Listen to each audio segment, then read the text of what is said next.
Hi, I'm Todd Hazelton with Laptop Magazine. Today we're looking at the Verizon Wireless BlackBerry Tour, a new smartphone that launched on Verizon last week for $199.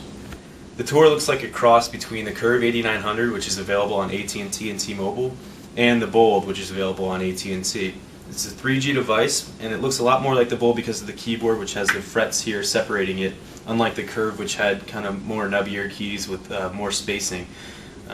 Around the office, we've had some people think that this keyboard's better and some prefer the Curve, so it's going to be up to you when you purchase it.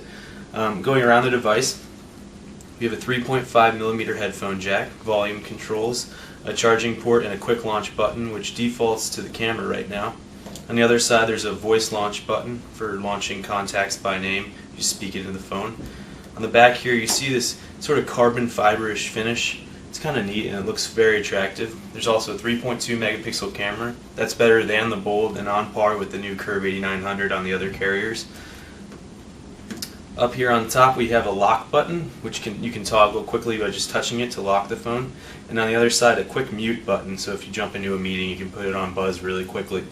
This is a world phone too, so it's going to be replacing the 8830 on Verizon Wireless. And that means you can take it to about 220 countries and use the GSM networks abroad, whereas in the United States it uses Verizon Wireless's CDMA and EBDO networks for voice and data.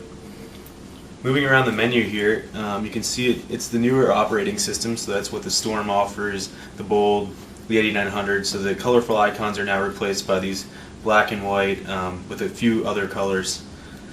Inside here, there's applications preloaded. We have Facebook, MySpace, Flickr. There's the new application store that's available. You can download new ones like Slacker Radio, for example. Take advantage of the device's 3.5mm headphone jack on the side. You can also use VZ Navigator for turn-by-turn directions, and there's also the Rhapsody Music Store for loading on music on a micro SD card.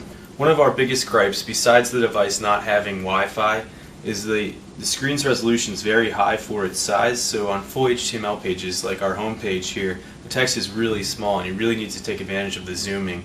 And navigation around using BlackBerry's web browser can be a little clunky if you don't know what you're doing at first. I'm Todd